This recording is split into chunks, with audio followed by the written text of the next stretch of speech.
کشتیاں جلائی تھی، تو ہی تھا جس نے بیت المقدس میں اسلام کا پرچم لہرایا تھا، ارے تو ہی تھا جس نے اللہ اکبر دنیا میں انقلاب پیدا کیا تھا۔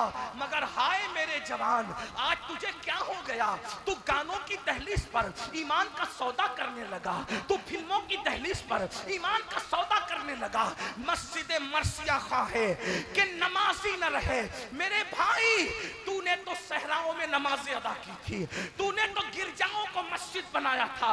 اقبال ہی نے تو کہا ہے، دی اذانیں کبھی یورپ کے کلیساؤں میں، دی اذانیں کبھی یورپ کے کلیساؤں میں اور افریقہ کے تپتے ہوئے صحراؤں میں، دشت تو دشت ہے، دریا بھی نہ چھوڑے ہم نے، بحر ظلمات میں دوڑا دیے گھوڑے ہم۔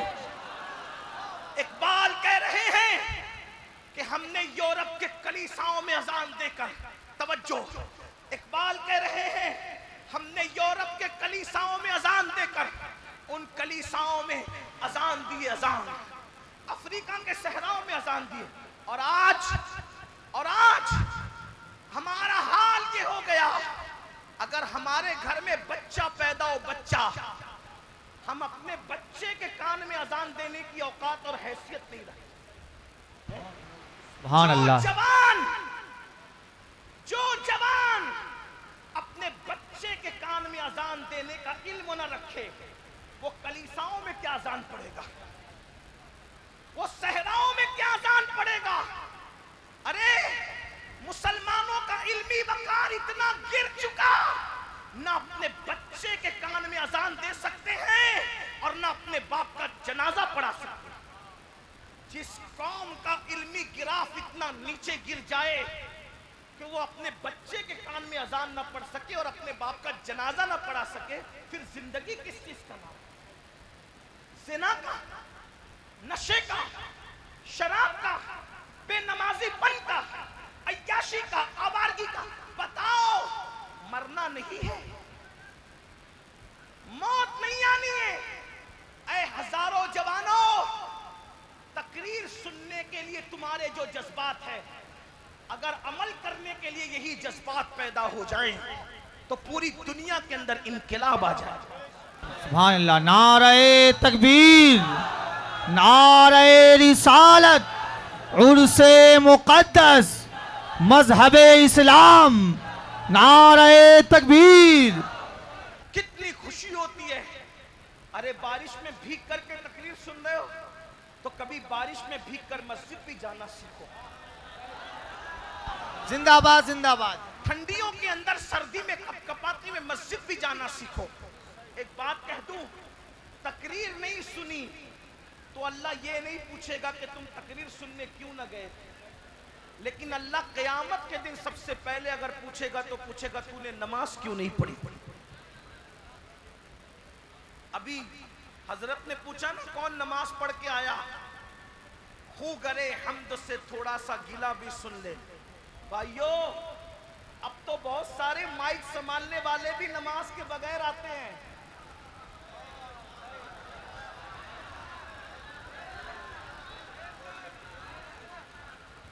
تو ادھر ادھر کی نہ بات کر، مجھے بتا کہ قافلہ کیوں لٹا، مجھے رہزنوں سے غرض نہیں تیری رہبری کا سوال۔ ارے یہ مائک سنبھالنا بھی عبادت نہیں رہا اتنا، ماشاءاللہ یہ تو تجارت بن گیا، یہ فنکاروں کی جگہ ہو گئی، یہ فن ہو گیا، یہ بچوں کو پالنے کا سبب ہو گیا۔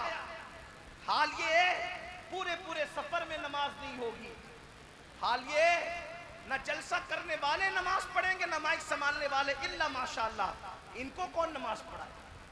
اور سن لو، مگر اچھی طرح سے سن لو، سنیوں کان کھول کے سن لو، اگر یہ سمجھتے ہو کہ خلیفہ قطب المشائخ تمہیں جنت میں لے جائیں گے، یا قطب المشائخ جنت میں لے جائیں گے، یا مخدوم اشرف جنت میں لے جائیں گے، یا غوث پاک جنت میں لے جائیں گے، یا غریب نواز جنت میں لے جائیں گے، یا اعلیٰ حضرت جنت میں لے جائیں گے، یا امام حسین جنت میں لے جائیں گے، اگر یہ تمہارا خیال ہے تو سن لو، اعلیٰ حضرت، غوث پاک، غریب نواز، مخدوم اشرف سارے ولی جنت میں لے جانے کی طاقت رکھتے ہیں، لیکن جو نماز نہیں پڑھے گا اس کو کوئی بھی ولی جنت میں نہیں لے جائے گا۔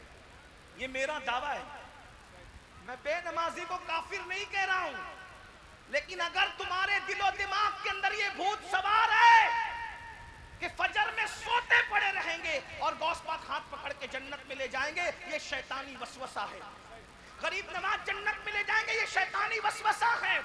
میرے جوانوں، ارے جب ان کے نانا صلی اللہ علیہ وآلہ وسلم جس سے ناراض ہے، مجھے بتاؤ کیا غریب نواز اس سے راضی ہے؟ غوث پاک اس سے راضی ہے؟ مخدوم پاک ان سے راضی ہے؟ اللہ کے رسول نے ارشاد فرمایا، آقا فرماتے بے نمازی کو بھیک بھی مت دو۔ توجہ ہے، غور فرمائیں۔